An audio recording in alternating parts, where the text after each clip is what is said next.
So, it's 2025 now. I'm a bit late, but I feel like that isn't a surprise at this point. What might be a surprise, though, are the amount of games I played throughout the past year, 2024. If you know me, you may know I like to play video games. I like to play through games and try to finish every one I play. It can be fun, it can be tiring, it can be exciting, and it can be repetitive. But as long as I enjoy it, I like to do it. Why not? Now you may be wondering, how many games did I play throughout 2024? Well, I have a completion log of games I play through and finish.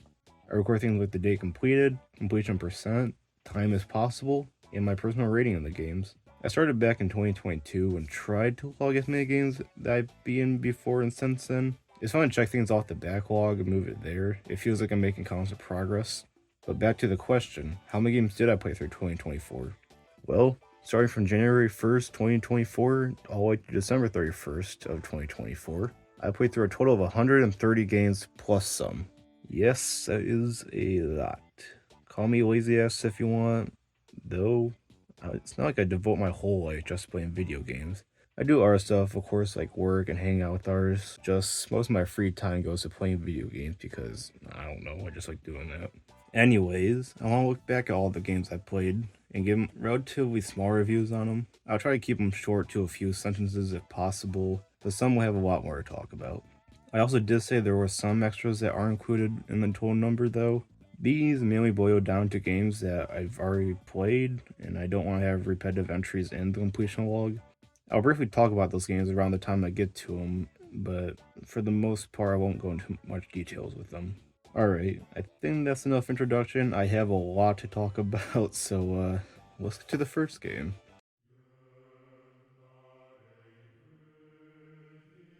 So this barely counts as I played most of it in 2023, but I did finish on the first day of 2024, so I guess I'll still talk about it. But yeah, a little known fact about me is I do like the God of War series. It's one of those few Emery franchises I like, as someone who prefers more cartoony games like Mario and Sonic.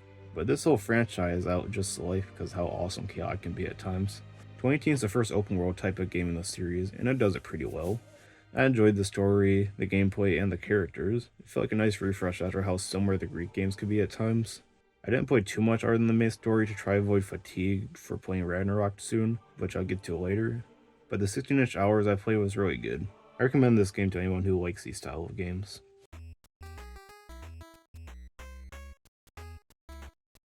If this doesn't set the tone for the types of games I play after talking about God of War, I don't know what will. Mario's Time Machine NES is just a dumb game. It's better than the SNES version, which is actually my least favorite Mario game ever, but that's not a high bar. This version at least has platforming, but it's just boring and bland. I don't know much else what to say about it. It's just a bad game. I decided to knock off my backlog in one sitting.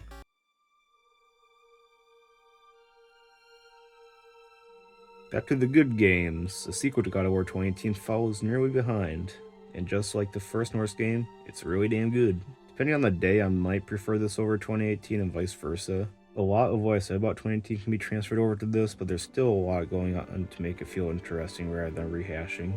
The story is great, the characters are at their best, and the new concepts are also really nice. There are more moments that really stand out, especially the ending.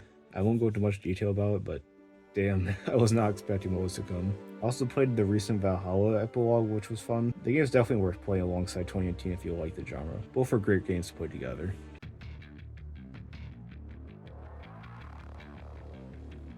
Another Emery franchise I like to play is Doom. I had started this franchise in October 2023 and knocked out all the games before the end of the year except for VFR.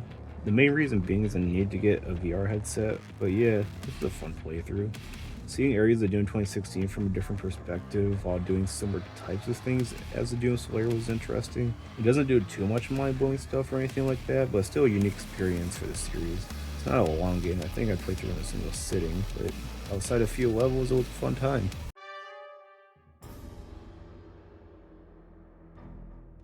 Shortly after playing a bunch of PS4 games, I decided to jump to my Xbox One and use the Xbox Live code I had to play some Game Pass games. The first game I decided to try was Psychonauts, a game I've heard of but very little known about. And after playing it, yeah, this is definitely a unique platformer. The style was pretty interesting because it feels familiar to me just by never really saying anything about it. The closest comparison I can really think of is a Tim Burton movie like Corpse Bride or something like that. The gameplay is also interesting, as along with the typical 3D platforming, there's a lot of techniques you can do, like pyrokinesis, levitation, and PSI blast, for example. They spice up the gameplay and make things interesting and different from other platformers. Overall, the game's fun, and some lower levels can start to get frustrating, but yeah, it's still pretty good.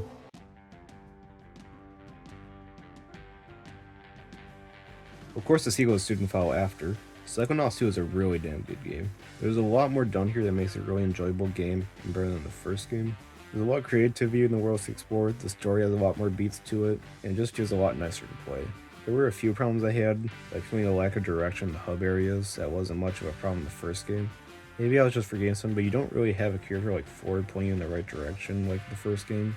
Some weird areas still have some frustrations like the first game, but it doesn't feel as apparent. Overall though, this is one of the best 3D platformers ever, and I definitely recommend it. Before I did get to the next game, I did try Blink the Time Sweeper after Psychonauts 2, but only got 3 rolls in before dropping it. I think it's an interesting game, but I was already getting frustrated very early on. And from the few reviews I've seen of the game, like Nitrorads, they say that the end of the game just gets super frustrating, and I just wanted to move on due to having a time limit on my Game Pass. I might return to the game someday in the future, but I'll probably wait until I'm not under a time limit. But anyways, next game.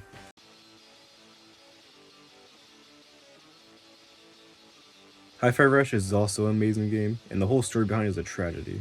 The game itself is amazing. The style of the game being an action-adventure game with rhythm elements to time your attacks with a beat is great. The art style being kind of like a comic book with cel shading type design is also really nice.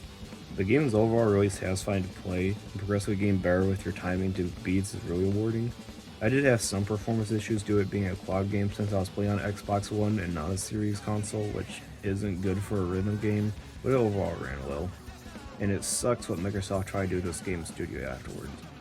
Trying to shut down Tango and basically just treat one of their best exclusives like garbage is hard to see. Luckily though, Tango was saved and the future of Hi-Fi Rush seems to be bright, which I'm excited for. Just can't wait to play the sequel whenever that comes out.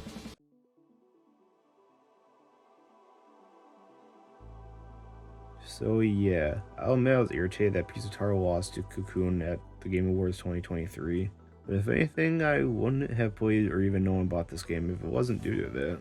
After giving a playthrough, the game is pretty good. I like the puzzles of the game, it throws out the players, and the atmosphere is really interesting. The game feels relatively laid back, even when things like boss fights are going on. It has a bit of a niche style in my opinion where I liked it, but maybe it just wasn't for me. Though I still recommend it for others to try out.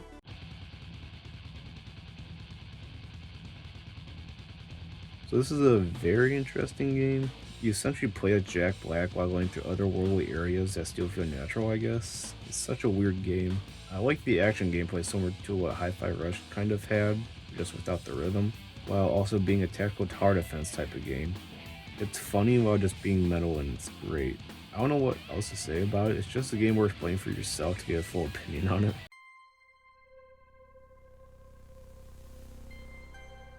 This game is great. It's challenging, but not overly frustrating. The story is really good, and the characters and their interactions are enjoyable. I like the pixel art style of the game, and the controls are really good. I don't know much else to say that hasn't already been said by tons of people who already played the game. It's just a really good game. I also had stick drift on my Xbox controller the whole time while playing, so precision be damned. Overall though, play this if you haven't. It's a great game, I feel like I'm underselling how great it is.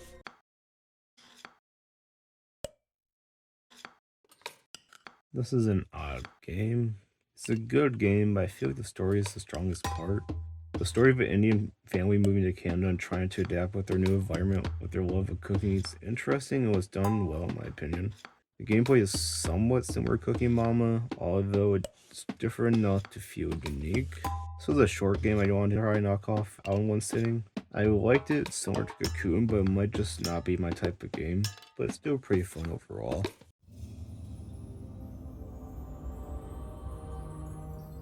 With finishing the God of War series earlier in the month, I wanted to try more similar games to it, and I heard Dante's Inferno fits the mold. And yeah, this is just the Greek God of War games, but without the Greek. And it's honestly not even that bad. It knows what it's copying and doesn't try to turn it off to its own thing. It's not as good as the Greek God of War games, but it's still pretty fun. It basically controls and works the same as those games, so it hits the itch I wanted. If you like the Greek God of War games, then I would recommend it honestly. It's a fine game. But yeah, this is just non-Greek God of War, which is fine by me.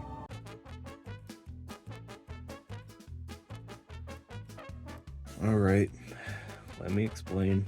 It's super easy to get achievements in this game, and while I had Game Pass, I wanted to make sure I was doing the daily quest to earn points for another month of Game Pass for later. To make sure I got a daily achievement, I would play this game and get an achievement within a couple minutes and then just continue playing on an actual game.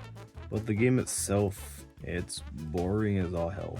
You walk around and talk with others, and that's basically it.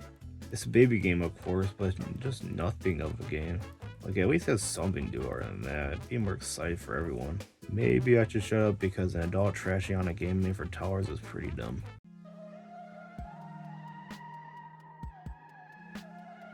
So I'm not a big fan of adult cartoons like Rick and Morty and shows like that, but High on Life basically takes the humor of those shows and makes a game out of it.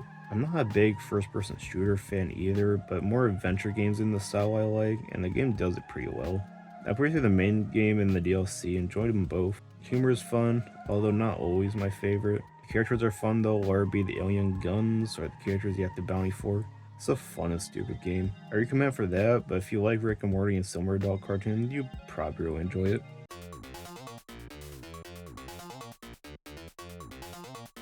The toy games are honestly hidden gems. They're cheap games, cost like $1 each, and they're really fun. You can pick them up on Switch or Steam alongside the RSI Actro games. Those are pretty fun too. Toy Genesis, however, is a free, short game with only 3 levels based on Sonic for its 31st anniversary. They're fun and have nice references to the Sonic series. Not much else to talk about, honestly, it's just a fun playthrough.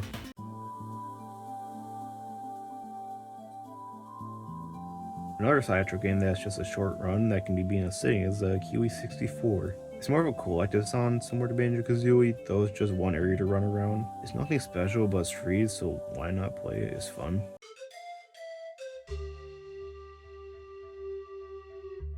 The sequel to Kiwi 64 is really fun. It has a similar collectathon style to the original game, but with now more worlds to explore. The worlds are pretty diverse and have some cool concepts in each. There's not too much else to talk about honestly, but that seems to be the thing with the Sciatro games, where they're just simple fun games that don't take long. They all have some hidden details though that I don't really want to spoil, so I recommend play them just to experience it for yourself.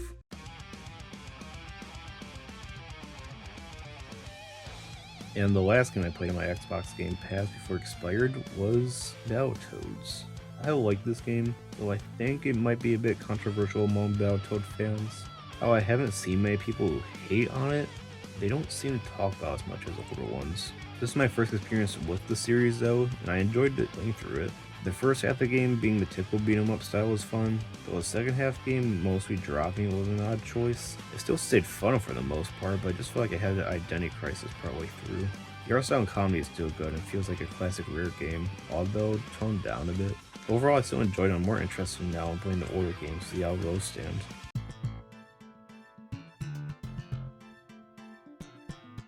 Another beat 'em up, I guess. I downloaded this game randomly on my Xbox One in summer 2023 and just had it sitting on there since. I decided to keep the Xbox One train going and played through this in a single sitting. It's honestly an okay game. It's not amazing for a small time movie.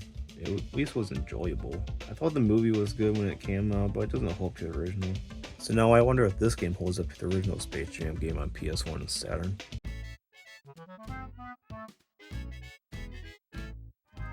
To finish off the Xbox One marathon, I played Conker's Bad Fur Day on Rare Replay.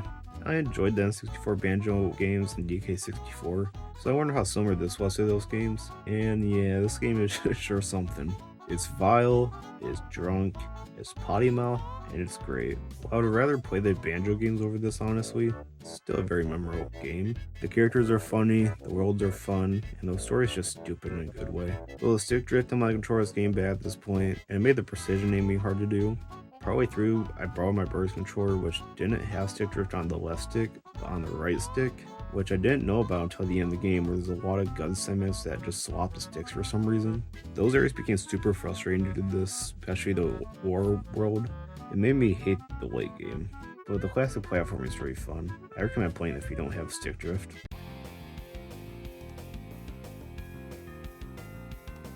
You remember those CDI Zelda games? We'll take those and make an actually good game out of it. Or is that the Jewel of Faramore, my first 2024 release I played this year? It was actually my game of the year for a good bit of 2024. The fact this game exists is actually amazing. Taking those garbage CDI games and refining the whole gameplay while adding a bunch of references to YouTube poops and other funny internet junk is great. The game feels really fun, and I actually went for 100% on the first save of its release.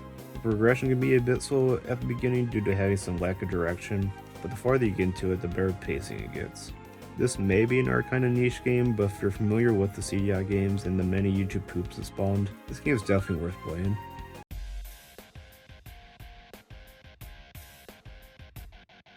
I like these stupid Donkey Kong rhythm games. The fact he uses actual bongos to play it makes it so much better to enjoy the games, and Donkey Konga 2 is a decent one in the series. It's a bit more polished than the first game, although mostly feels the same as it. The track list is also good with songs from artists like Good Charlotte, Hoobastank, and Smash Mouth, which I like, although it can be a bit tiring to play, especially with clapping and hitting your hands constantly. I know we just did the song in the first two difficulties and any side stuff, since this game is a bit hard to consider what counts as finishing it. Either way, I still enjoy my time with it, and maybe sometime in the future I'll play the European-Japanese version of the games. Before the next game on the list though, I did do another replay of Sonic Mania with Raid of Flying Squirrel. The reason it's not on the list just because it's a replay and I wouldn't consider its own entry. The game is still amazing regardless, and I think it's my 12th replay or something like that of this game. Yeah, Sonic Mania is really good if you didn't know that.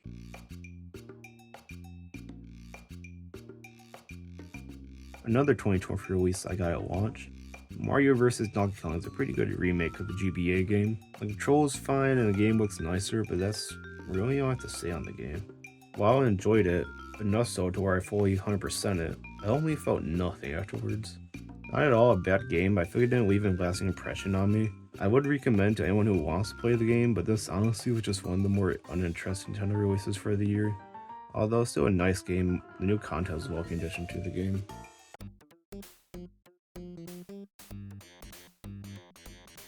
So this is technically a replay as I originally did playthrough back in early 2023, but this time I went for 100% by playing both random and fixed worlds, so I decided to count it.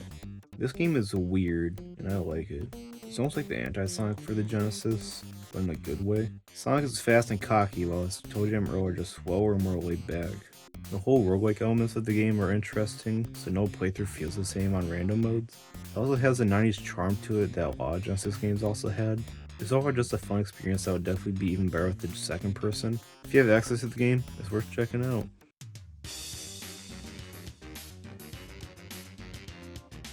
This is another replay, but same as ToeJam Earl, I decided to include it due to it being 100% playthrough rather than 80%. This game is chaotically weird, and I like it. It feels like a good starting point for a Wario Land game in 3D, although this is the only tempo you really got. The game is overall fun, although levels tend to get a bit repetitive and sometimes even tedious to do.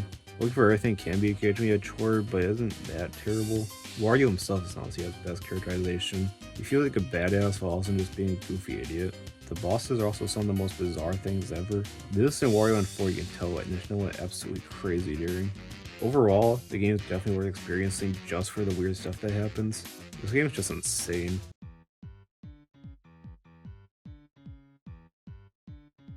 Another replay, but at least this was doing all the routes rather than just a couple. Undertale is an amazing game. I don't want to repeat what's been said by so many people before, but this game is just overall a great experience. Except for those two real bosses in the Genocide run, those frustrated me too much. The story is amazing, the characters are great, it's just a perfect game depending on who you ask. I did both a Pacifist run and a Genocide run, which I didn't do the Genocide run in my initial playthrough, and instead just did a neutral run. Those are the reason to come back and just do the Genocide run alongside playing Pacifist.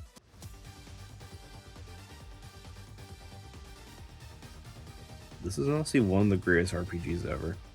Having 8 different smaller RPGs that take place in different time frames and having different characters is an interesting concept, and the fact they all come together at the end and take on Ultimate Evil tied it all together well. I liked how each story has a different gimmick that keeps it refreshing. One has you playing as a prehistoric area as a caveman, which has a relatively typical RPG formula, while another has you in the Wild West and you have time limit to set up traps for upcoming raid. There's also one in the future where you have to play the small robot and have to avoid battles due to you being just mostly defenseless. These are a couple examples of the stories you can play. And the final story has some of the coolest moments in maybe any RPG I've played. This game is definitely worth your time if you love RPGs, or even if you don't like RPGs, this feels like a lot more beginner friendly than most of them. I didn't know much what to expect going to this game. It ended up being probably my favorite RPG ever.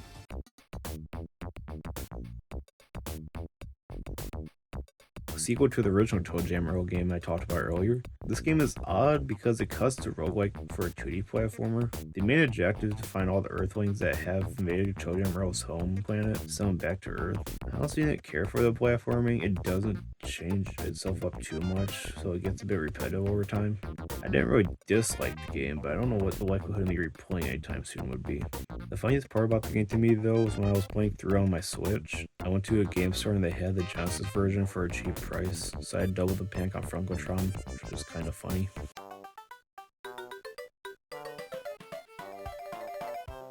Another replay, but this time it was for 100% rather than any percent, so I guess I'll still count it.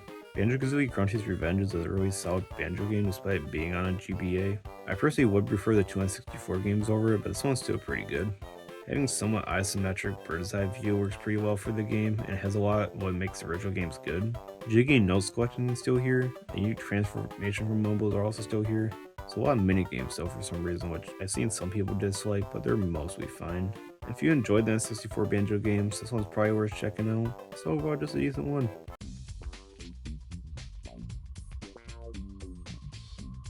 Continuing the ToeJam Earl series, we got the third game that's still stuck on the original Xbox. This game overall isn't bad, but it's really this kind of weakest in the series. The game is a 3D platformer now, but has worlds somewhat similar to the original game with elements of the second game mixed in.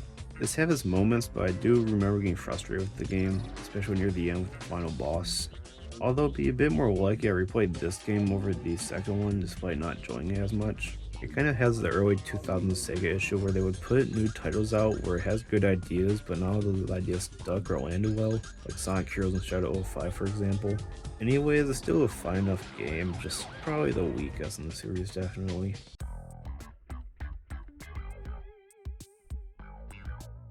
Finishing the ToeJam Earl series, we had the most recent game, Back in the Groove. This game returns to the roguelike elements of the first game, but overall feels like a combination of all the games.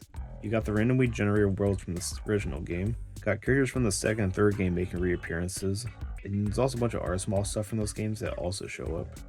I feel like this is the game I've replayed the most out of the four in the series.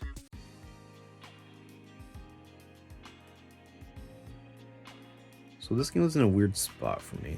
I was really excited to play before release, and a lot of gameplay looked so much fun, but then I played it, and while I did enjoy it still, it felt somewhat underwhelming. I should say that this game is really charming and has some really good design to it, considering it also came from the Sonic Mania devs. But I think the controls really take a big learning curve to truly enjoy this game. From what I've seen others say and from the gameplay, once you really get the hang of the controls, this game is amazing to play, and I can see that. I feel like Anton Blast has the same kind of situation, but I'll talk more about that later. If I had a bit more practice with controls, I feel like I would enjoy the game a whole lot more. Maybe a replay would change my opinion for the better. Though I still should say I'm not trying to downplay the game. It's still a really fun game. It's just my first experience wasn't as I thought it would have been. I only move on to keep myself from repeating, but yeah, this game is worth playing. Just takes a bit of a learning curve to really enjoy it.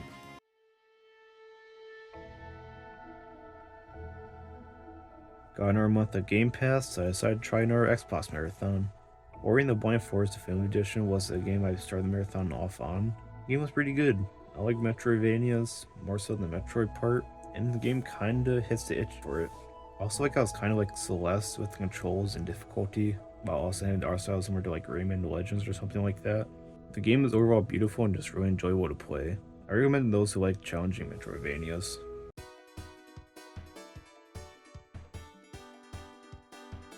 So this isn't technically a replay since I originally beat the game in July 2023. The reason it's on here in 2024 is because I didn't 100% the game until March, so I kind of here. Pizza Tower is one of my favorite games of all time. This game is near perfect in design, style, and overall presentation. The controls are smooth and it feels perfect, so of course I went for 101% with all P ranks, achievements, and everything else. Then I did it again immediately afterwards with the noise. The day I finished all P ranks as Peppino, I was relieved to have this done and over with. I was in the middle doing the All Treasures run to get the costume when the noise update released during the run. Realizing I had to do all the Pierce again as the noise pissed me off so much that I just did them all out of frustration within a couple of weeks. I still enjoyed it, but I just remind every time I play it as the noise. But yeah, this game's just amazing. From the first time I played through it to the multiple replays I did for 202%, I enjoyed this game most of the time. I still have some flashback to Pizza Scare. Play this game. It's amazing.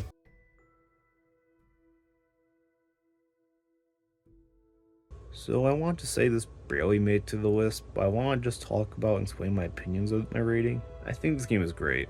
It seems like a good continuation of the first Ori game, but I rage quit Will o' the Wisp. I feel like the game ramps up and difficulty harder than Blind Forest does, and doesn't really loosen up for those who are struggling. And since you can't change the difficulties mid playthrough, I was kinda stuck. I remember the spot where I quit at was the Toad boss fight where there was too much going on. I barely lasted in all my attempts, and leading up to it was just getting progressively frustrating. There's a lot of good in this game, but the frustration I was getting many hours into the game just made me put the game down and move on. I do want to give this game another chance, but I'll have to be on easier difficulty if I do want to actually enjoy the game.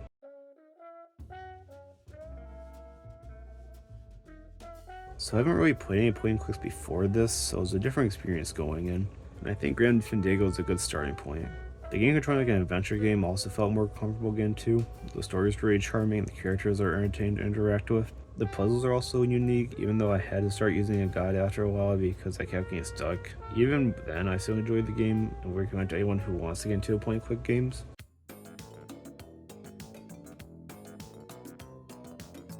So I've heard a lot of good things about this game before I played it, and even some say it was like the best Lego game. So I decided to try it, and I agree. This one's really fun. Seriously, not a huge fan of the Lego games. I just don't care that much for the adventure aspect, and I prefer more building style games. But Skywalker Saga treads a fine line where it still is an adventure game, but it feels the most Lego out of all the Lego games I've played. It has fun gameplay, better progression, and some good story beats. I also used to be a big Star Wars fan until Disney ran the series dry, so playing the game felt like a refresh of the series I once loved. I would recommend this game to anyone since it feels like a more inviting game to all.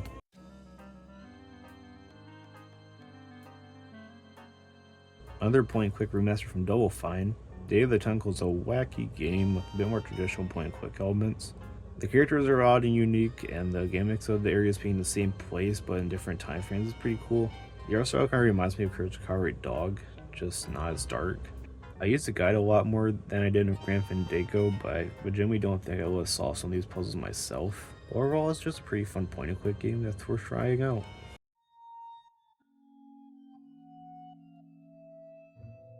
Continuing the Double Fine games, Costume Quest is a bit different from the other games they've made. It's an RPG where the characters are in the costumes that you wear. It's definitely a unique take for an RPG and it's a welcome one.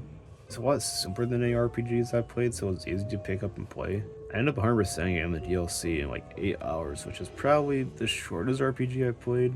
Overall, not a bad beginner RPG.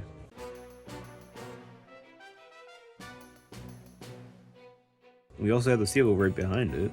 A lot of what some say about the first game can be brought to the second one. I like how the game picks up where the DLC of the first game left off, making it not feel unimportant. The new costume is also pretty good. I think the solar system one's probably the best one, because it's just how funny it does. Also went for 100% in the game, which I'm glad I checked out achievements before starting. One of the achievements said that you play the entire game as a candy corn costume, which can't do anything in any battle, so it's just stuck playing 1 or 2 heroes throughout the entire playtime.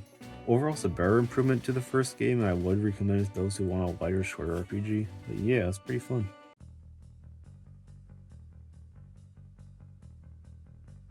4 Double Fine games in a row, though I promise this one is the last one for the video. Another point-and-click adventure, relatively similar to Day of the Tentacle. Full Throttle is a pretty cool game. I like having a darker story than Day of the Tentacle, although it's still comedic enough to keep it entertaining. I did use a guide for the whole game, which also got me all the achievements, which is kind of cool. I personally prefer this over Day of the Tentacle, but either game's really entertaining point and click.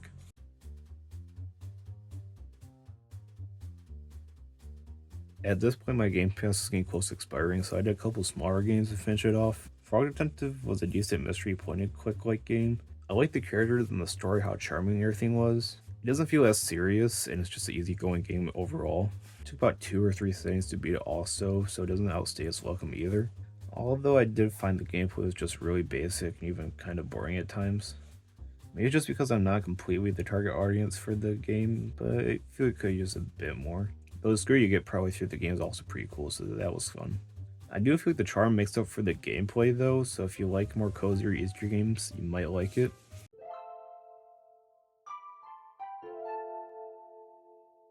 Final game on the Game Pass is A Little to the Left, another cozy game where you just do short organization puzzles. It's fun and finding the solutions is satisfying. And realizing a few alternate solutions on a few puzzles also felt really nice. The ending is weird to say the least. I don't have much else to say about it. The game's just a overall short and sweet cozy game. It was a good game to finish off my Game Pass for the year.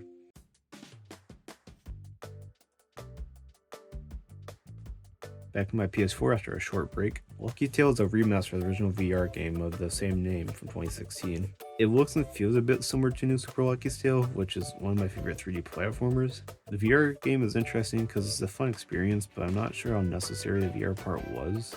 I feel this would have worked as a smaller sized companion type to the more traditional platformer game, the functioning same as it. It's still a unique experience though, and I still enjoy my time with it. If you like New Super Lucky's Tale or even the original Super Lucky's Tale version on Xbox One, you should try out this one for the full Lucky's Tale experience.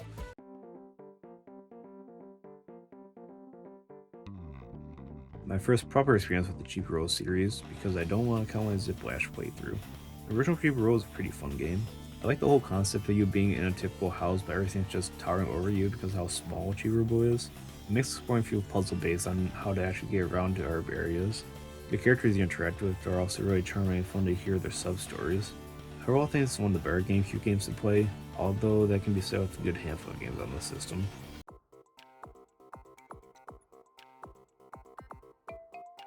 The fourth and currently final game in the Box Boy series, now on the Switch. I originally played through the first 3 games back in 2022 on my 3DS, but I didn't have access to the Switch game until late 2023. It wasn't around mid-2024 where I actually got around to playing it. The gameplay at a base level is very similar to 3DS games, but there's a couple more gimmicks. There's now 2 players which work fine, though it'd be better with 2 actual players rather than 1 person controlling both QB and QC. There's also rectangle block levels with QD which spice up the gameplay a bit. There's also traditional box play gameplay with some gimmicks of its own. All these modes are pretty fun to honestly make it the definitive game in the series. If you like the 3DS games or just puzzle platformers in general, it's a really fun game to try out.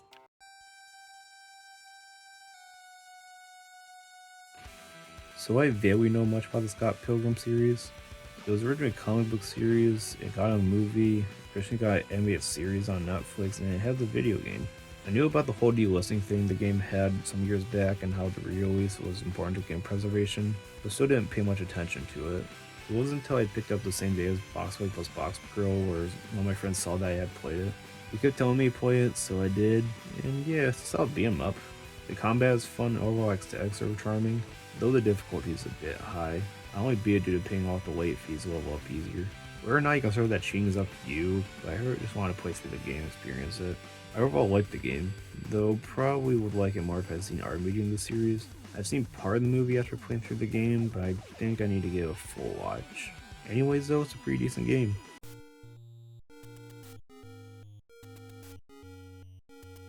While I haven't really played the Zelda series that much before, I have played a couple of the games like Breath of the Wild, Twilight Princess, and I even beat all Triforce Heroes, but I never really put the full effort into playing the games full. So I decided to start at the beginning with the original Legend of Zelda on the Nintendo Entertainment System. I gave myself a map and just went. It was really fun, even though I missed a handful of things. The game overall isn't long, I've been a couple hours sitting. Maybe it's a bad idea to start some series off with the roughest game they have, but I still enjoyed it. It definitely kickstarted my interest in this series, which I would go on to enjoy, though keep that in mind for 3 games from now.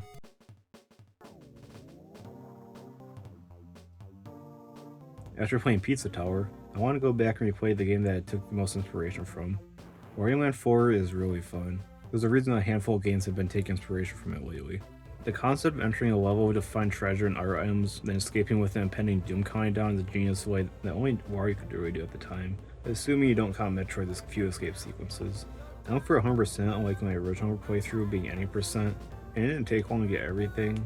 While I didn't log the time, it was one of the shortest games to fully complete, only beaten by Virtual Boy Wario Land, and maybe Wario Land 1. The art is great, the music's overall nice, and the bosses are just absolute fever dreams. It's amazing. I don't think it's my favorite in the series. I'll go to Wario Land 3, which is actually on the list since I beat that in 2023. That doesn't make it any less than one of Nintendo's greatest achievements.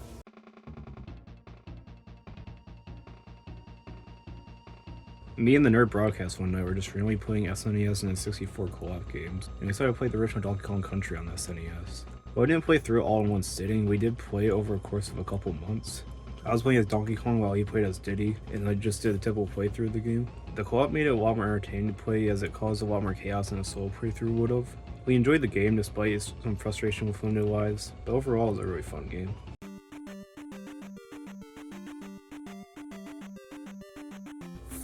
This game.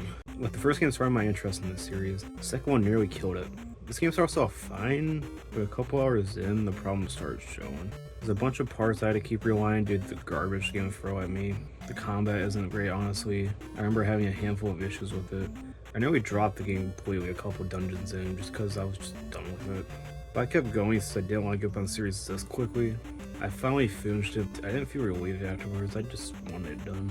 After I finished it, I closed the game and tried to never look back, but Nintendo Championship dragged me back, which I'll talk about later. It has its moments, but I do not ever want to go back to this game again.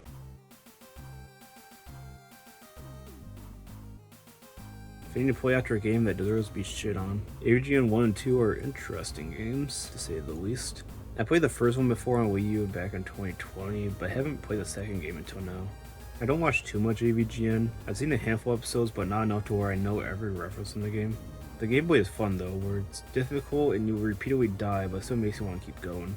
I did play on an easier difficulty just to get through the game, but it still was a bit of a challenge. The whole game is just bizarre with some level themes and bosses that are just insane fever dream material.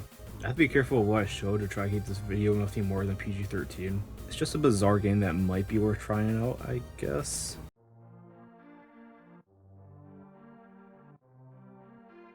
Remember how I didn't like Zelda 2? Well, that burnout frustration I was left with was still with me when I went to Link to the Past. Now, I'm not saying Link to the Past is a bad game, far from it, but I definitely should have given myself more time before playing it so soon after Zelda 2. Overall, Link to the Past is a really good game. It feels like a true sequel to the original game. The characters were fun to interact with and the areas were a lot more diverse than the original. I just didn't enjoy as much as I should have, which would likely be fixed with a replay in the future. Since then, I've been spacing out my Zelda games playthroughs to keep myself from getting burnt out quickly.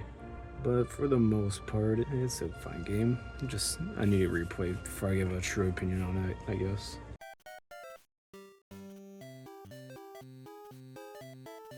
When I think of a nostalgia game, my mind goes to Super Mario Land. This is my second or third Mario game I ever played, I think, next to New Super Mario Bros. Wii and possibly Mario World. The music has stuck with me, especially Buru Kingdom's theme. I'll agree the controls are, well, bad, but I feel like the charm of the game still holds up.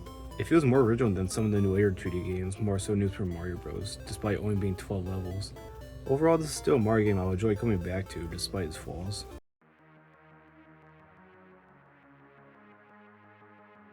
This game sucks, and I wouldn't have it any other way. Shadow 5 is one of those games you know is dumb, edgy, and jank, but appreciate it just because Shadow the Hedgehog is in it. I decided to replay for both Year of Shadow and to prepare for Shadow Generations releasing later in the year. Even though I talked down on the game, I like it for many reasons. The gun gameplay is really fun, which really shouldn't be for a Sonic game, but I'll be damned. The edge the game has is more funny than anything. Playing through the game 10 times for the true ending is dumb, but like, I've done it twice, the other time being back in 2022, so I definitely don't hate it completely. It's overall not a good game, but damn it, I still like it.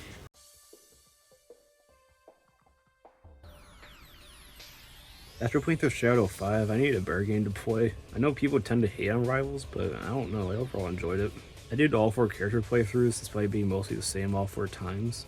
It's nothing really unique, just a 2.5D Sonic racing game with button prompts every few seconds, but it was still fun for the most time I played it. There's not really much else to say with it, the story isn't really much of anything, but overall it's not a bad time.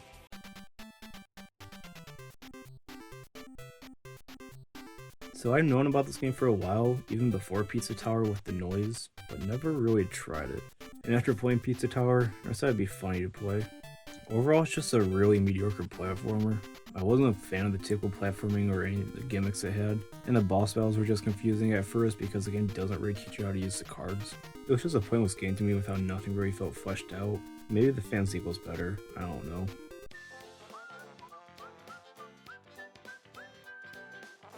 This game was definitely a surprise to everyone when it was announced. I A remake most people didn't think would even happen just randomly shows up in Nintendo Direct while people were still trying to process Mario RPG's remake existing. And when it finally released, I picked it up and immediately played it. This is an excellent game, start to finish. I enjoyed the game so much more than my initial GameCube playthrough back in 2021.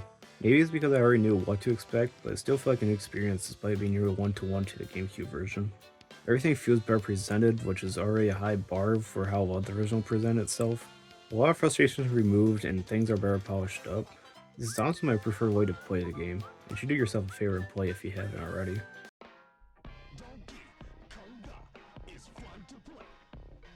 After finishing Thousand Year Door, I decided that I wanted to knock off a lot of Mario games off the backlog, and the best game to start that off with was Donkey Konga 3 of course. So yeah, a lot of the same opinions as Donkey Konga 2 when we put in this game also.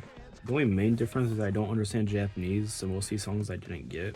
A decent bit of them were good, but it was weird that only one of the songs I could understand was Bingo. It still said there weren't any localized versions of the game, but still somewhat of a unique experience.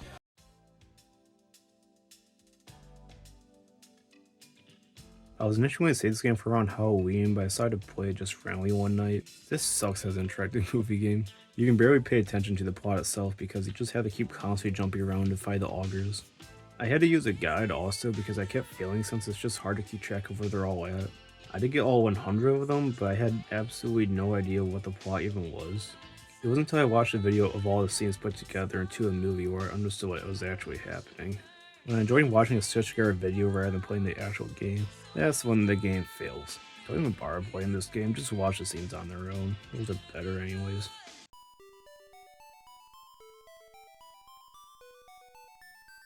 After a bit of a break after Link to the Past, I decided to play through Link's Awakening DX, and I started feeling my interest in the series coming back then. The charm, the stories, and the characters in Link's Awakening are amazing. While maybe not the best in the series, it's still a great game. The additions to the DX version are also cool, like card-based dungeons and a couple of quality of life improvements, even though I haven't played the original version before. Overall though, this is a really good game.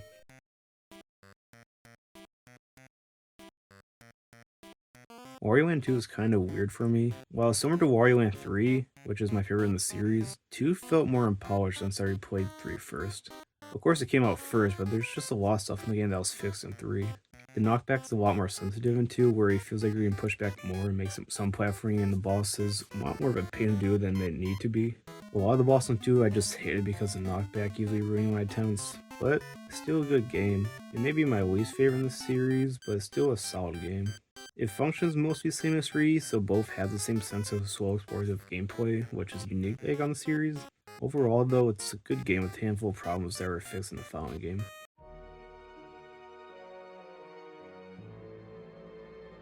Finishing off the Psychonauts series, I played the VR game that takes place between the first and second game. Promise of Ruin is a unique game for the series because it doesn't have the same 3D platforming the other two games have. Instead, it's a first-person point-and-click type of game.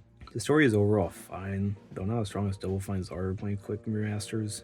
Also, sorry that I lied about Fourth Art being the last Double Fine game. I really messed that in the script. I promise this is the last one though. But yeah, back to the script. A couple of the puzzles were interesting and the game is pretty short, so it doesn't outstay its welcome. It also explains a bit more what happened between the first two games, as the sequel only gives a quick recap. Anyways, if you like the other two Psychonauts games, you'll probably enjoy this one too.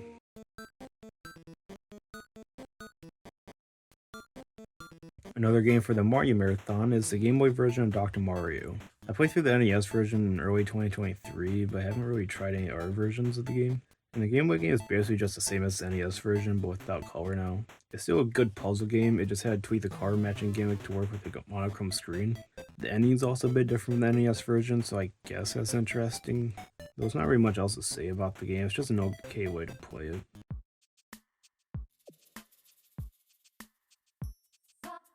Another co-op game I played through with the Nerd Broadcast, and later on PRH7. After me and the Nerd Broadcast finished Donkey Kong Country, we started New Super Mario Bros. Wii, but we didn't finish it in the one sitting. Later on we continued with PRH7 and finished the game together. Overall it was a fun time though, there was a bunch of chaos going on. Many times we would just mess around and throw each other to death because why not? New Super Mario Bros. Wii is better and more enjoyable with co-op honestly if no one's taking the game seriously.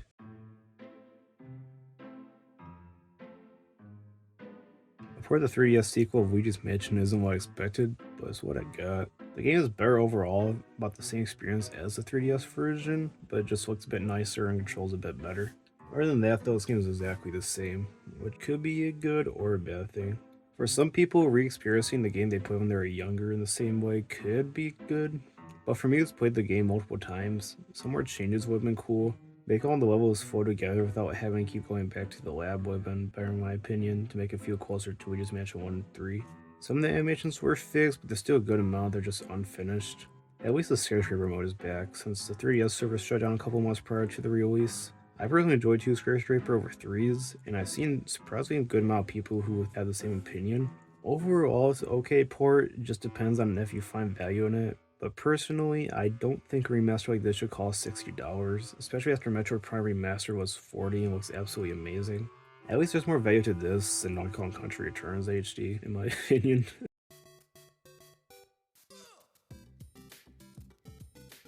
I've always known about this game, but I never really seen anything from the game itself. Luckily, I had picked up a third-party GameStop pants pad that worked with GameCubes a couple months prior at Goodwill. I then threw the ROM onto my Wii and played it shortly afterwards. It's definitely just DDR, but with Mario alright. It's a really bizarre game because it uses the Mario Party engine, which feels so random to use. The game is fun though and doesn't really take that long to beat. It took me like a single sitting, or standing I guess, to get through the whole story mode. Another funny thing is 2 days after I finished the game, a local game store near me had the game along with the dance pad for cheap, so I can now play the game the intended way. It's also weird because the first song uses like a couple samples that Pizza Tower uses in this music. It caught me so off guard that I actually had to sit down to process it for a few minutes. Overall, it's just a funny and bizarre game.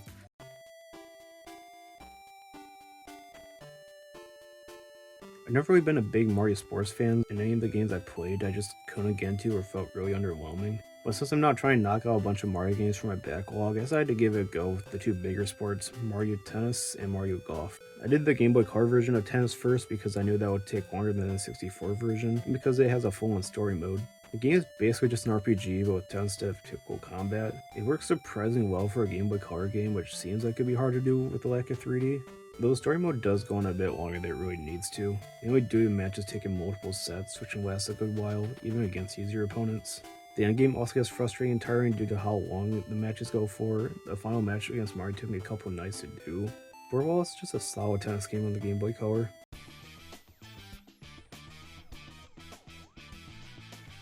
The follow-up to Wario Land 4, but now on a home console. Wario Land Shake is a great game, and takes a bit of influence from Wario Land 4. It has the same escape mechanic for each level, different escape routes also, but now just with less fever dream material. The controls are a bit different. Wario can't run manually like you can in 4, but he now has the speed booster boxes to run at full speed. It does make it a bit slower though, which falls kind of in between the style of 2 or 3 and 4, with fast yet slow exploration.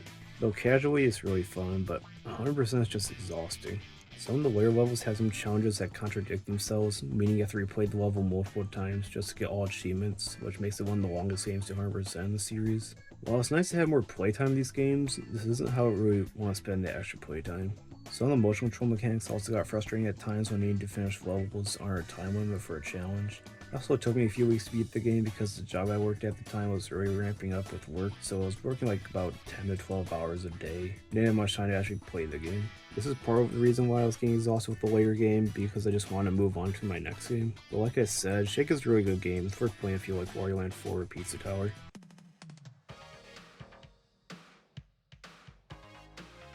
A bit of an odd Nintendo release, but still an interesting one. Nintendo World Championship NES Edition is kind of unique because Nintendo doesn't often make games based around speedruns. It just feels more like indie developers would do that. But being a callback to the World Championships from the 90s with NES games is still really cool. With 13 different games with multiple speedrun challenges each, there's a bit to do. I did get S rank on every challenge along with collecting all badges and icons, though doing so made me realize NES games really were not meant to be speedrun. Sometimes they just wouldn't recognize the inputs, which would screw me up and have to restart the entire run. Or even lag from the original games would just mess up my run. Grinding out coins is also very tiring. I was replaying the same balloon fight challenge for hours just to get enough coins for all icons. I also didn't S-rank the Legends Challenges marathon because I was just exhausted at that point, and the game doesn't even acknowledge that you do it, so there's just not any point to try it. Though despite that, the game is really good. Definitely meant for people who like NES games. The physical edition is also really cool with the badge set, art cards, and NES cartridge replica, which makes it feel more worthwhile.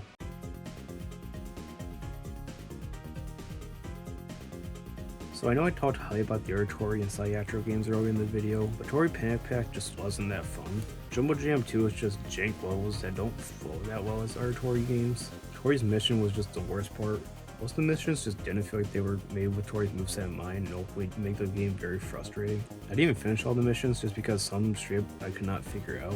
Then there's Tori Genesis, which is just the best part of the package. I already talked about it earlier in the video, so I won't talk about it much now, but at least it runs well on Switch, which is good. I could be wrong, but I think the collection was worked on by someone else while Cyatro is still at the time working on the upcoming Tori Saturn, which that looks really good though. But it's just $1 like the other games, so it's not like you're wasting too much money on it, and it's also why you play Tori Genesis on Switch, which is cool. If you like more of a challenge, you might like it, but personally I prefer the other Tori games.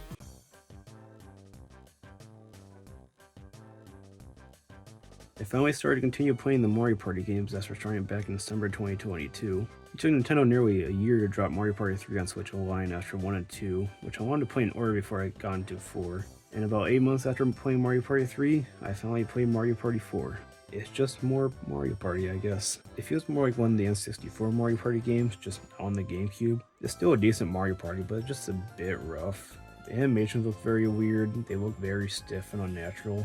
It was an early release, so I know they were trying to get used to it, but it's still just weird to look at.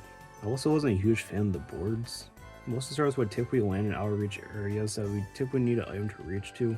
Most of the stars obtained were just used with the Genie Lab, which just takes you right to the star. If deciding to get half the stars in the game, then I think the game needs a bit more polishing. It's still a good game, just a rough first attempt on the GameCube, which luckily the later games fix.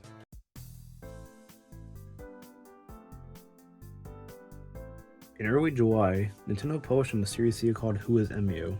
Of course they caught traction with how ominous random it was, and shortly afterwards, it was revealed to be a sequel to Famicom Detective Club games. That did disappoint a lot of people, including me at first, but the marketing was so smart that it actually sparked my curiosity for the series. After the demo came out for Emio, I tried a couple of the chapters, and decided to bite the bullet and play the remakes of the first 2 games before going to the new one. I decided to start with Missing Heroes that had originally been released first on the Famicom. I haven't really played any visual novels before, other than Murder Sonic the Hedgehog, but that's just because it was Sonic. This was something entirely new to me, and after playing it, I was hooked. The characters, the story, the overall mystery, it was great. The idea of a mystery being connected to an urban legend was an interesting concept, and the ending tying all the confusing and loose ends together was genius. The surprise the game throws at me caught me so off guard that I was actually surprised that someone made it into a T-rated game. Though progression can be a bit hard because you're not always playing in the right direction, so you'd be exhausting all your options often at the halfway point. This also might just be more me than the game itself, but just the game being just talking to people and just reading text just kind of got a bit boring after a while. I know that's what visual novels are mostly about, but for me who likes platformers and art action games, I kinda just wish for a bit more. Overall, it's a really good story though, and it sparked my interest in both the series and some other visual novel franchises.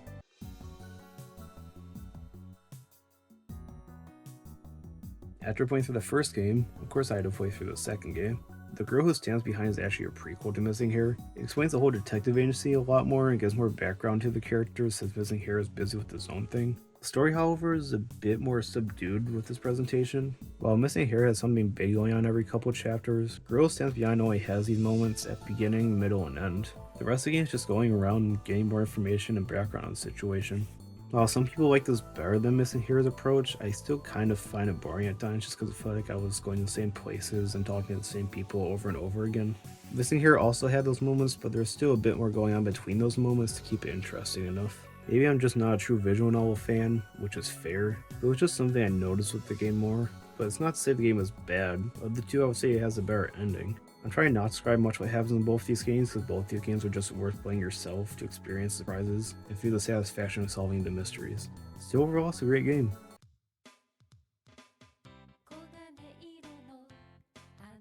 This is when I started recording for the WarioWare video I uploaded a couple months ago.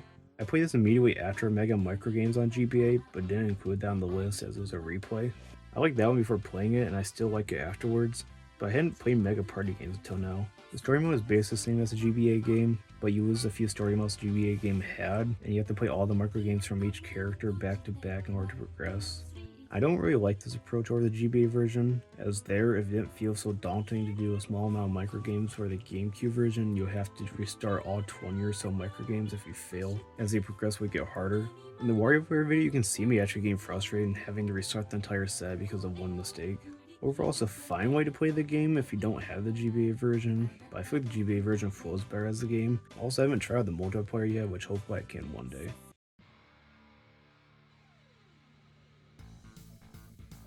Finishing off the Famicom Detective Club trilogy, the newly released game Emio the Smiling Man. I was not prepared for what this game was going to throw at me. I will say now that this is the best one in the trilogy. The progression feels so much better. It gives you better hints than the remakes on what you do next, so you won't get stuck as often. The mystery itself is as strong, with the stakes feeling higher than before. The characters are really enjoyable and the overall tone is odd. For a game rated M, the tone is still bright and still kind of gloomy like the first two games. Ojumi was wondering why the game was rated M for the most of the game, but then you get to the end game and it makes so much more sense. I will not spoil anything, but after I finished everything, I had to take a moment just to process what happened. This is a great game. These games are great. If you have any interest whatsoever in the series or even visual novels, this trilogy is worth playing. Now I just hope they localize the Sotella View game.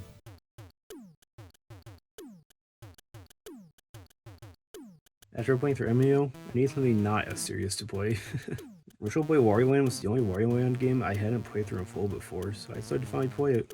The game overall is really good. It's a bit closer to Wario Land 1 in terms of gameplay, but it's still a bit faster than it. It only has 12 levels, so it didn't take that long to beat, which is good considering the console it was on. I did go for 100% with all treasures and max coins, and even beat it under 100 minutes for the best ending. It was fun the whole way through, although some of the layer bosses were a bit confusing and irritating to deal with. It feels like half the Wario Land inspiration for Anton Blast actually came from this game, the way Wario dashes and destruction you can do.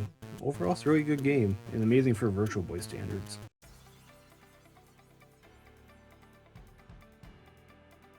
I like Sonic, I like Sonic Likes, I like Freedom Planet. Freedom Planet 2 is a great follow-up to the first game, improves on almost everything. While it's a bit more complex than the first game, it does feel more rewarding. It's also a bit more difficult than the first game, but I think that all just boils down to the bosses, which were also occasionally hard in the first game too. I think the presentation in the sequel is a lot better with more detailed sprites, aesthetic, and voice acting. The characterization is a lot stronger, so the characters feel more interesting. It still has some Sonic elements in the game, but overall feels like it has its own identity now. Though I did do 4 playthroughs of each character, which did give me some fatigue. With the first game, the 3 characters had their own exclusive levels that our characters may not have had. While in the second game, all 4 characters just do the same levels in the same order. There are some cutscenes that are different depending on who you play, but it's barely changed. I know it's my fault for playing the game 4 times, but I wish it was like the first game where it's more unique playthroughs outside 3 branching paths that end all in the same way. Other than that, it's still a great game worth playing if you like Sonic or even the original Freedom Planet.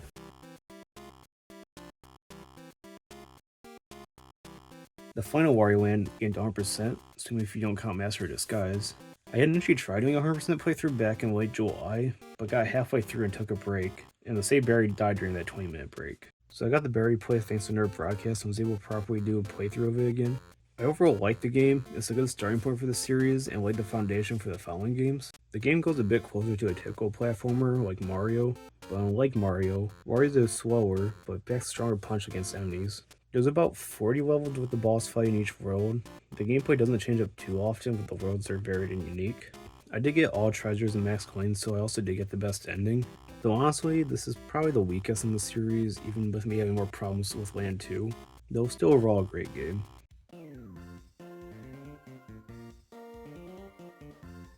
Another WarioWare game for the WarioWare video. Twisted was annoying to get playing. The physical copy I have is water damage, so I had to use it anywhere to play it. I used my Wii, which worked for the most part, but I feel like I would have enjoyed it better on actual hardware. But the game itself is pretty good. It feels like an actual continuation of the original game, and the twist mechanics work well with most of it. Some micro games were a bit complex to where the tilt sensor just didn't work well. The final micro game was also a pain, but that could just be my controller sensitivity. I hope Nintendo ports the game to Switch Online soon, and gives it more of a modern way to play like Kirby Tilt and Tumble. But overall, it's a pretty good WarioWare if you can get it working on a better functioning hardware.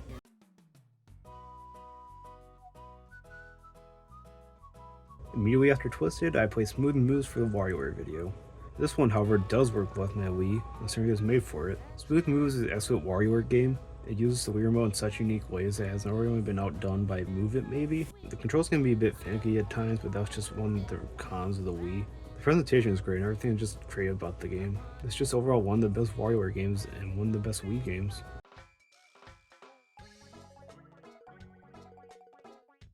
The final game for the recording session that day, WarioWare DIY Showcase. This is meant to be a companion title to the DS game, which I actually hadn't played while playing this one. So with that, this is a very bare bones WarioWare game.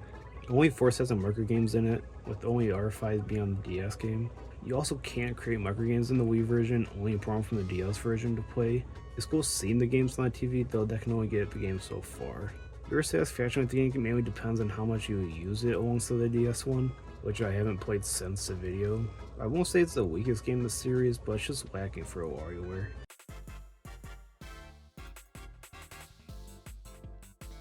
So I've been playing this game for over a year before I fully beat it. I got this game shortly after Scott the Wild finished his year-long series back in 2023. I played it for a bit when I first got it, and got a handful of the beginner achievements. Then I took a break for nearly a year until like May 2024. I started playing again on a trip to Illinois and started getting all the achievements and trivia locked. After I got a bulk of the majority done, I had a few left. I played periodically trying to knock them out, and eventually had one left I needed to finish. The last one is Sportsuit Spire Solitaire. A fifth of my total playtime on my Switch OLED was just on that stupid game, though I do have some unaccounted playtime for my Switch Lite. It took me exactly 100 damn tries on Spire Solitaire, and over an hour on my winning game, but it was finally done. I don't know why I made the first part sound so serious for a very casual game, but I still had nightmares of Spire Solitaire. The rest of the game, however, is absolutely amazing. There's so much to do, and it's all fun to play. The game is very friendly to people who never played the game and helps with how to play them, except for Spire Solitaire, who has absolutely no idea what it's doing. Variety with card games, board games, tabletop games, and other random games is a nice variety. They're mostly fleshed out, though some games like bowling need a bit of polishing. I might talk more about this game on its own video sometime in the future, but there's so much to talk about. But this game's one of the best Switch games in my opinion, is worth adding to your collection and playing, except for Spire Solitaire.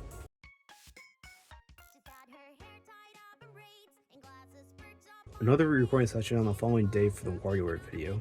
WarioWare Get Together is a very unique WarioWare game. Rather than use the Joy-Cons for the main gimmick like what Move It does later on, Get Together has you controlling the cast of characters with their own abilities. It makes handling each marker game different and more or less challenging depending on who you play as. It's also the most story-based game where everyone's trying to progress through the game to defeat all the bugs and fight an ultimate villain. I feel like not all marker games are fleshed out enough though, as some just are near impossible with certain characters on our time limit. While not the best WarioWare, it's a very unique one worth trying out.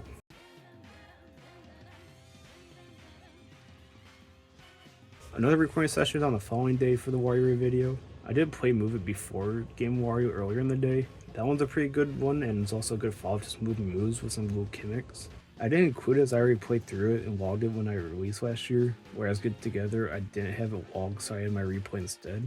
However, I haven't played Game Wario before, so that was a new experience. Game Wario uses the Wii U gamepad in some unique ways. Everyone Pyre are really fun, for example, and Gamer even got ported to Gold due to how unique it was for a concept. Though most of the game doesn't necessarily need to be a Wii U feature. It uses them fine, but they don't really feel like they're required to be a Wii U exclusive concept. The minigames aren't bad though, just some being dull at most. It's not a great game honestly, even though it doesn't come close to one of the best WarioWares.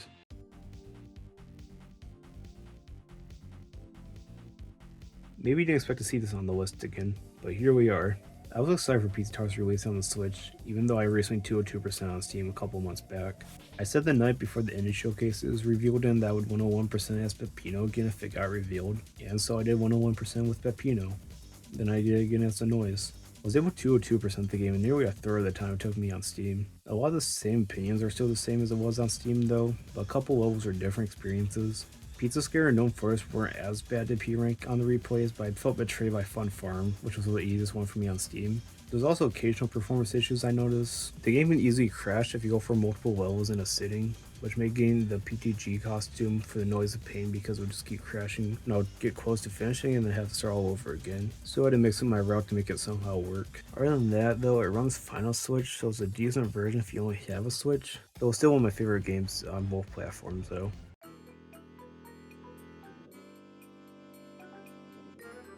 Continuing the Mario Party series, 5 is next up to play. I feel like a step up compared to Mario Party 4, but it still had its issues. Solo mode is kind of uninteresting where you play on truncated versions of the main boards and battle against Koopa Kids. It doesn't flow as well when you can have multiple battles on the same turn, which just gets annoying. The final boss was cool though, even though it's a bit weird to figure out. The main party mode though is a lot nicer and the problems 4 had were fixed up. While still not really one of the best, it still holds up as a solid entry in the series.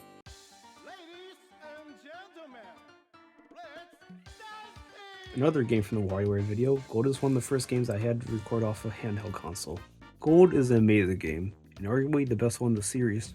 It takes the best micro games from the button games, twisted games, and touch games, and puts it into one package. While it's basically a mashup of previous games, it handles them very well. It even takes games from DIY, Smooth Moves, and makes them work on the format.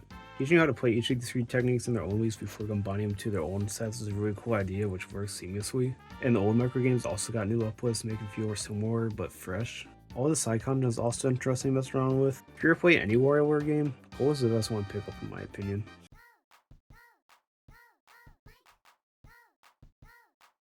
The second to last recording session for the WarioWare video had 4 games in it. The first game being WarioWare Touch on the Nintendo DS. Touch is kinda similar to Twisted where it feels like a proper continuation of the original game, which makes sense since Twisted and Touch were worked on together.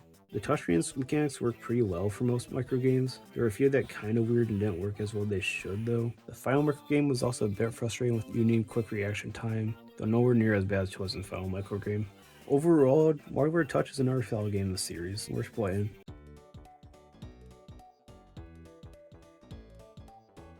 This game sucks. Playing this immediately after Touch really did not help this game for the better. The idea of a WarioWare game using a camera is an interesting idea, but the DSi camera was just not it. Snap has the lowest amount of micro games at only 20, 21 if you count the credits. Most of them aren't even that good. During test recordings, I was actually struggling to get the game working properly. Though during the recording session, somehow the Wario costume made it work better than before. Though I don't think people need to be wearing a Wario costume just to get the game working. It was also the first time I've seen some of the multiplayer games because it counted my ill arm as another person. It's just not a good game. It's an even worse WarioWare game. Don't really bother playing it.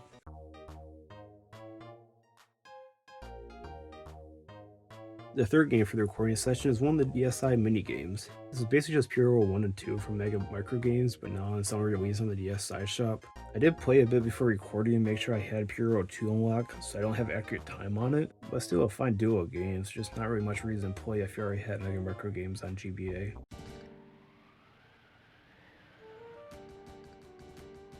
Like Bros and Beans is just an army game from Mega Micro Games. There are now time trials and multiplayer which I don't think were in Mega Micro Games, though the multiplayer might have been Mega Party Games or Smooth Moves, I'm not fully sure. I guess I said more video I'll get over Birds and Beans, but if you have Mega Micro Games then you're better off just playing that.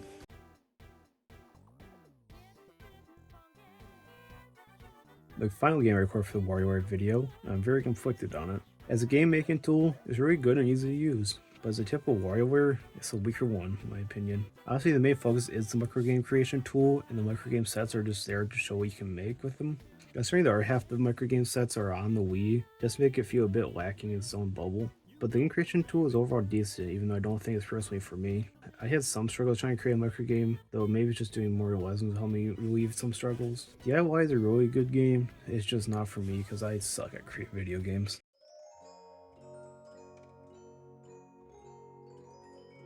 So I never really played a FNAF game before. I used to think it was amazing when it first came out and then just hated it for years for essentially no reason. I don't know why I did, I just despise the series for some reason. But in recent years, I started to ease up on the series and I thought about giving it a try. The day after I got my Switch OLED in July 2023, I saw the core collection on Switch and decided to get it since it was cheap. I didn't touch the game for about a year until around October 2024 where I decided to play the series for Halloween. I got on PlayStation and played it in September.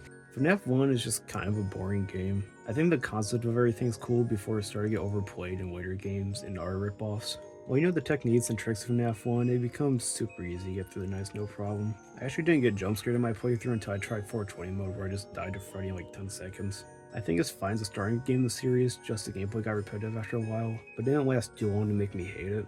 Overall I think it's the best one I played, which you'll soon find out why.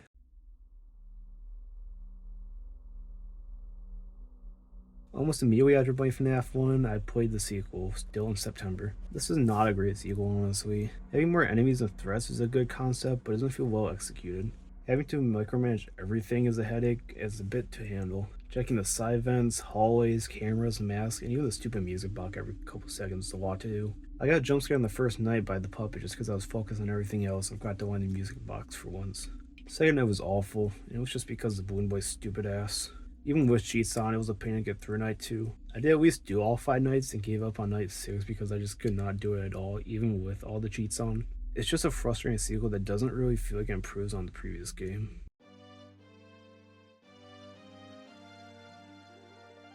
Yeah, this game's amazing. What do you want me to say? I've definitely been interested in trying this game out for a while after seeing so many people talk highly of it, and it was a great experience for me almost the entire time. There were some occasional issues, but those are easy to ignore with how good Ocarina of Time is.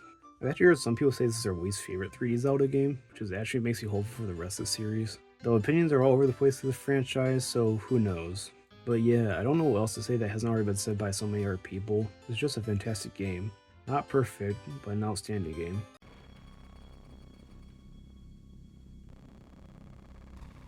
Remember how I said FNAF 2 was kind of a frustrating sequel? FNAF 3 is even more frustrating. Despite not being only one animatronic, it's the least functional of them all. Despite following multiple guides with techniques, I could not get Springtrap to stay in the area I wanted him to. The game is probably bugged on Switch because I would have had the vent sealed he was in, and he'd be in the sealed vent, but then he'd be in my office hall like shortly afterwards. And no, I made sure it wasn't the hallucinations of him either. I couldn't get past night 3, no matter how much I tried. Not even the phantoms were a problem. Except where Freddy's got me somehow when I was starting down Springtrap at 5 AM screwing me over. It sucks because Freddy's the one I wanted to play the most, but it ended up just being my least favorite in the series. So there's a 20-day gap between FNAF 3 and the next game on the list, but there were a few things I did in between. I did try to play FNAF 4, but I was so burnt out from FNAF 2 and 3 that I just didn't get Mario game past the first night. I'll probably do FNAF 4 through 6 and maybe a couple others during October 2025, but I don't know yet. What I did play through was Kirby in the Forgotten Land. It was a replay, so I didn't add it to the list, but it was still a great time. I almost forgot how fun Forgotten Land was, no pun intended. While it's not my favorite Kirby game, it's a fantastic time and a great start for 3D Kirby, assuming you don't cut up Blowout Blast.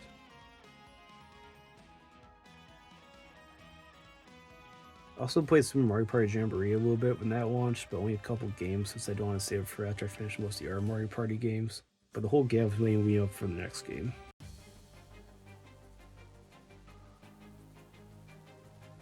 Honestly, this was the best mode from Gears Shadow.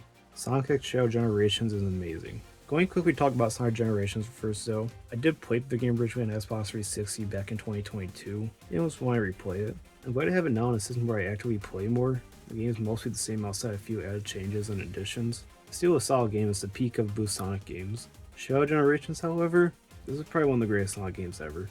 Being somewhat a sequel to Shadow 5 while still being its own thing that takes place during Sonic Generations is an interesting take, but the way Shadow Generation plays is amazing. It takes the 3D exploration of Sonic Frontiers and makes it the main hub world of the game. And to be honest, the hub world is better than all the islands of Frontiers. Though not hitting on that game, Frontiers is still amazing. What's also being part of Shadow's history like Sonic's generation was, Sonic is really cool, although I don't know why Chaos Island's here though. In nearly every level, having moments where you can just slow down time and do something badass occasionally to unlock a new route is fun. The bosses are also great and arguably better than their initial game appearances. Shadow Generation is just an amazing game, and always will be, no matter how much Sonic fans try to change their opinions whenever a new game releases.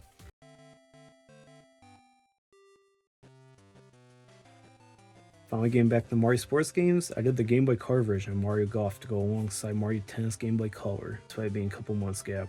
I originally went through this game thinking I wasn't going to like it or care for it, but to my surprise, I think I enjoyed this more than Tennis Game Boy Color.